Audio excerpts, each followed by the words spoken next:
আসসালামু আলাইকুম। সকাল রান্নাঘর থেকে সবাইকে স্বাগতম।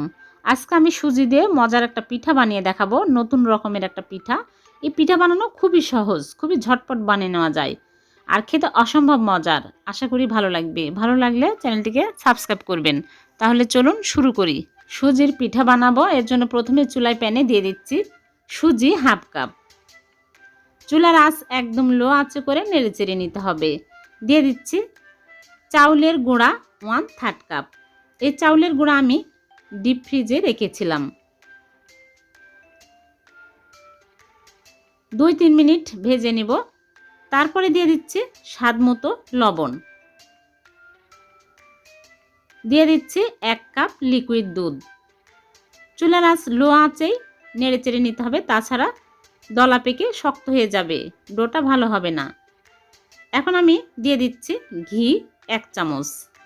ঘি দিয়ে নেড়েচেড়ে শক্ত টাইট একটা ডো তৈরি করে নিতে হবে। এইরকম শক্ত হবে। এখন চুলা থেকে নামিয়ে একটা প্লেটে ঢেলে ঠান্ডা করে তারপরে মথে নিব। একদম স্মুথ করে মথে নিতে হবে। তারপরে লেচি কেটে নিচ্ছি, তাহলে পিঠা বানাতে সুবিধা হবে। এক সাইডে রেখে দিয়ে চুলায় প্যানে আগে থেকে 1 লিটার দুধ জাল করে ঘন করে নিয়েছি। দিয়ে দিলাম 3টে এলাচ। এখন নেড়ে চেড়ে নিব আর চুলার আঁচ মিডিয়াম আঁচে রেখেছি, যেহেতু আগে জাল করা, আর বেশি ঘন করব না। এখন আমি এখানে একটা ফোঁটাযুক্ত চামচ নিয়েছি, বড় চামচ। এই চামচ সবার বাড়িতেই থাকে। এখন আমি একটা করে ডো নিয়ে এইরকম করে ঘষে ঘষে পিঠাগুলো বানিয়ে নেব।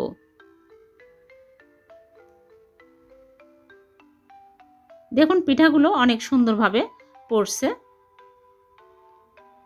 এই পিঠার নাম দিয়েছি সেমাই পিঠা, চুষি পিঠাও বলতে পারেন। চুষি পিঠা আমরা হাতে কেটে বানাই, অনেক সময় লাগে। এইরকম করে বানালে খুবই তাড়াতাড়ি হয়ে যাবে। আর পিঠাগুলো শিরার মধ্যে পড়ার সাথে সাথে শক্ত হয়ে যাচ্ছে, গলেও যাবে না, ভেঙেও যাবে না। চুলার আঁচ কিন্তু লো আঁচেই রাখতে হবে, তাছাড়া মালাইটা অনেক ঘন হয়ে যাবে। দেখুন এরকম হচ্ছে পিঠাগুলো।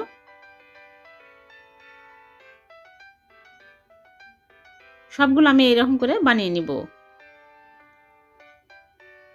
তারপরে মালাইটা ঘন করার জন্য এখানে 2 চামচ গুঁড়া দুধ গরম দুধের সাথে মিক্স করে দিয়ে দিব, তাহলে মালাইটা ঘন হবে, খেতে আরও অনেক টেস্টি হবে। এই পিঠাগুলো খেতে অনেক মজার হয়, বানানো খুবই সহজ।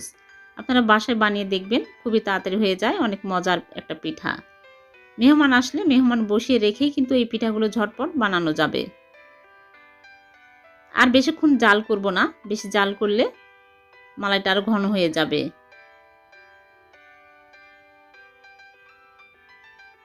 হয়ে গেছে।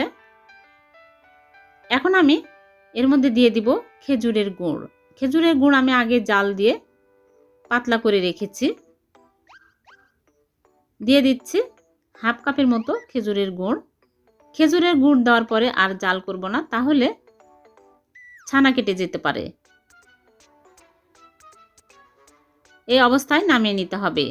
ঠান্ডা হয়ে যাওয়ার পরে মালাইটা আরও ঘন হয়ে যাবে। দেখুন দেখতে অনেক মজার হয়েছে, খেতে অনেক টেস্টি। চুলা থেকে নামিয়ে আমি ঠান্ডা করে সার্ভ করে আপনাদেরকে দেখাবো। ফিরে আসলাম।